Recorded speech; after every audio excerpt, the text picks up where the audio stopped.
राक्षस राज रावण और कैलाश पर्वत की कथा। भगवान शिव ने कैसे किया रावण के गर्व का खंडन। प्रस्तावना। रावण लंका का महान और शक्तिशाली राक्षस राजा था, जिसके पास अपार शक्ति, ज्ञान और अधिकार थे। वह शिव का परम भक्त था, परंतु उसका अहंकार और गर्व कभी-कभी उसके भक्ति मार्ग में बाधा बनते थे। इस कथा में रावण के गर्व का कैसे भगवान शिव ने खंडन किया, इसका वर्णन किया गया है। रावण का अभिमान और उसकी शक्ति की खोज। रावण ने अपनी शक्ति, तंत्र मंत्र और ज्ञान से सारे देवताओं और मनुष्यों को झुका दिया था। उसके लिए कोई भी पर्वत, नदी, सागर या देवता कठिनाई पैदा नहीं कर सकते थे। वह मानता था कि उसके पास इतनी शक्ति है कि वह किसी भी चुनौती का सामना कर सकता है। रावण का गर्व और भी बढ़ गया था जब उसने अपना साम्राज्य विस्तार किया और इंद्रलोक तथा अन्य देवताओं को अपने अधीन किया। उसे यह विश्वास हो गया था कि वह ब्रह्मांड का सबसे शक्तिशाली प्राणी है और उसके आगे कोई झुक नहीं सकता। कैलाश पर्वत की ओर रावण की यात्रा। अपने गर्व के उच्चतम शिखर पर पहुंचकर रावण ने सोचा कि अब उसे भगवान शिव के निवास स्थान कैलाश पर्वत पर अपनी शक्ति का प्रदर्शन करना चाहिए। उसे लगा कि शिव को भी उसकी शक्ति का एहसास होना चाहिए। रावण ने ठान लिया कि वह कैलाश पर्वत को उठाएगा और अपने बल का प्रदर्शन करेगा। कैलाश पर्वत को उठाने का प्रयास। रावण कैलाश पर्वत के पास पहुंचा और अपने दोनों हाथों को फैलाकर पर्वत को उठाने का प्रयास किया। उसकी विशालकाय बाहें पर्वत के नीचे पहुंची और उसने पूरी ताकत से कैलाश को उठाने का प्रयत्न किया।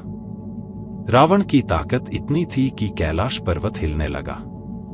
वहां रहने वाले ऋषिमुनि और अन्य प्राणी भयभीत हो गए और भगवान शिव की शरण में पहुंचे। भगवान शिव का क्रोध। जब शिव ने देखा कि रावण उनके निवास को उठाने का प्रयास कर रहा है, तो उन्हें रावण के अहंकार और गर्व का अंदाजा हुआ। शिव को पता था कि रावण उनका बड़ा भक्त है, परंतु उसे सबक सिखाने की आवश्यकता है। उन्होंने अपने बाएं पैर का अंगूठा पर्वत पर रख दिया। शिव के अंगूठा रखते ही कैलाश की सारी ताकत और भार रावण के ऊपर आ गया। रावण का शरीर भारी दबाव में आने लगा और वह दर्द में चीख उठा। उसकी हड्डियां चरमराने लगीं और उसे यह समझ में आ गया कि उसने शिव के साथ दुस्साहस किया है। रावण का प्रायश्चित और स्तुति। अत्यंत दर्द और पीड़ा में रावण ने भगवान शिव से क्षमा याचना की। उसने अपनी गलती को स्वीकार किया और शिव की महिमा का गुणगान किया। रावण ने वहां बैठकर शिव तांडव स्तोत्र की रचना की, जो उसकी गहरी भक्ति और शिव के प्रति प्रेम को दर्शाता है। रावण की भक्ति और प्रायश्चित से भगवान शिव प्रसन्न हुए और उन्होंने उसे क्षमा कर दिया। शिव ने रावण को आशीर्वाद दिया और उसकी भक्ति की सराहना की। गर्व का खंडन और जीवन का संदेश। इस कथा से यह शिक्षा मिलती है कि भगवान शिव जैसे सर्वोच्च शक्ति के आगे भी अहंकार और गर्व टिक नहीं सकते। शिव ने रावण के गर्व का खंडन कर उसे सिखाया कि भक्ति में नम्रता और विनम्रता का महत्व है।